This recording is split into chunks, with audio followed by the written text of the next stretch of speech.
two prisoners. There were two prisoners who entered the prison at the same time as Yusuf a.s. Both were servants in the royal court who had displeased the king. One of them was the king's cupbearer. His job was to serve wine to the king.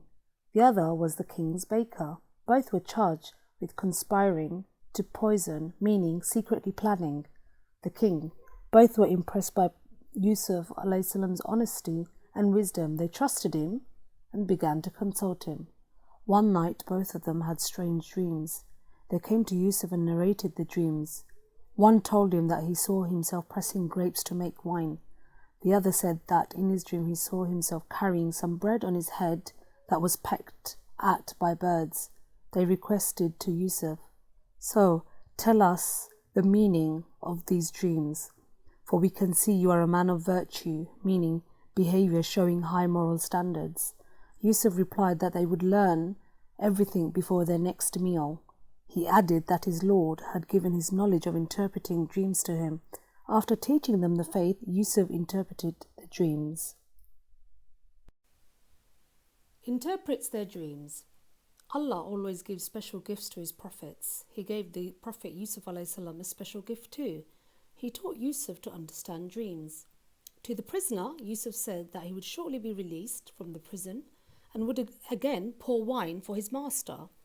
To the other, he said that he would be sentenced to death and birds would peck at his head. Not long after, the Prophet Yusuf's predictions came true.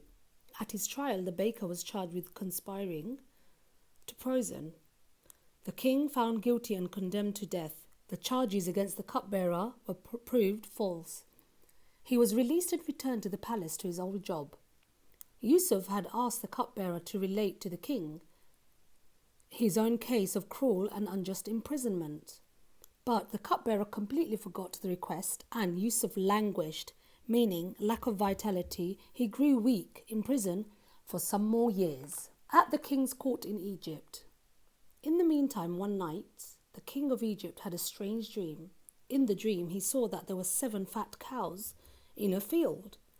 Then came 7 thin cows, and they ate the 7 fat cows. After that, the king saw 7 green ears of corn. Then these 7 green ears of corn turned yellow. The king was unable to understand this dream.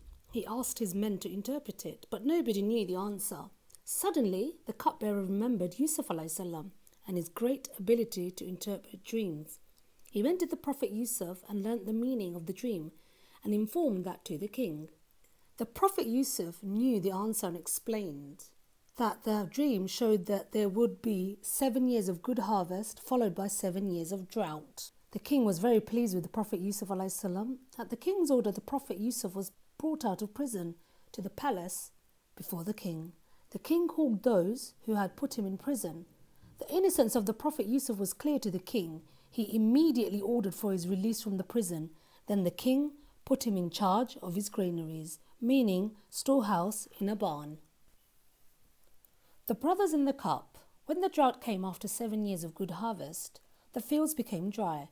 No corn could grow on the dry land. Then the Prophet Yusuf a.s. opened the granaries. He gave wheat to the people. Nobody went hungry. People from far off areas came to Egypt to collect the grains.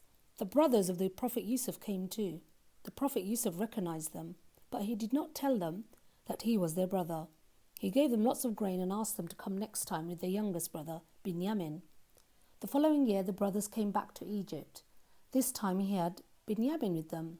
On seeing him, the Prophet Yusuf could not control his emotion and took him aside and embraced him and confided to him that he was his lost brother. While giving the grains to Binyamin, Yusuf put his cup in his bag. Meanwhile, another cup which belonged to the king was lost and everyone's bag was searched, and they found another cup as expensive as the king's in Binyamin's bag. As a result, Binyamin was held back, but this reunited Binyamin with the Prophet Yusuf. The grief of Yaqub a.s. and his patience. When the brothers came back home in Canaan, they told their ailing father that Binyamin had committed a theft and that the king's minister had kept him in punishment. The brothers swore to their father that this was the truth, and they even made the people of the caravan bear witness. Yaqub a.s. was absolutely stunned by the story. The Prophet Yaqub knew his little Binyamin too well to believe that he had stolen anything. He flatly refused to believe them, thinking they had plotted to get rid of their youngest brother, just as they had plotted against Yusuf. So he cried out, "No, your souls have tempted you to evil, but I will have sweet patience. Allah may bring them all to me. He alone is all-knowing and wise." The loss of Yusuf and now Binyamin was so hard for Yaqub to bear that he lost his eyesight, weeping. "O my sons, go and inquire about Yusuf and his brother, and never give up hope of Allah's soothing mercy." Yaqub said, "Truly, no one despairs of Allah's soothing mercy except those who have no faith." Alayhi forgives his brothers.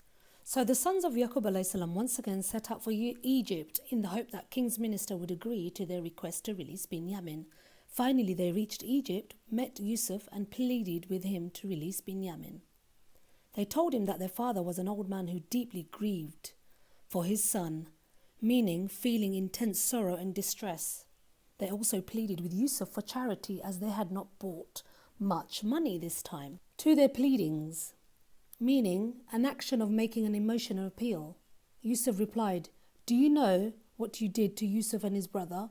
At once the brothers realized that they were in the presence of Yusuf. They could not believe their eyes. "I am Yusuf," Yusuf said, "and this is my brother.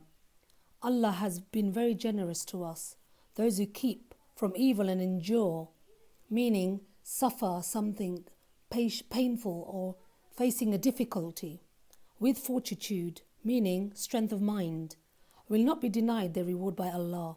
At first the brothers feared that Yusuf might want to punish them, but he treated them kindly. They freely confessed their wrongdoing. But Yusuf was such a kind-hearted person that he did not rebuke them at all, meaning express sharp disapproval or criticizing of someone.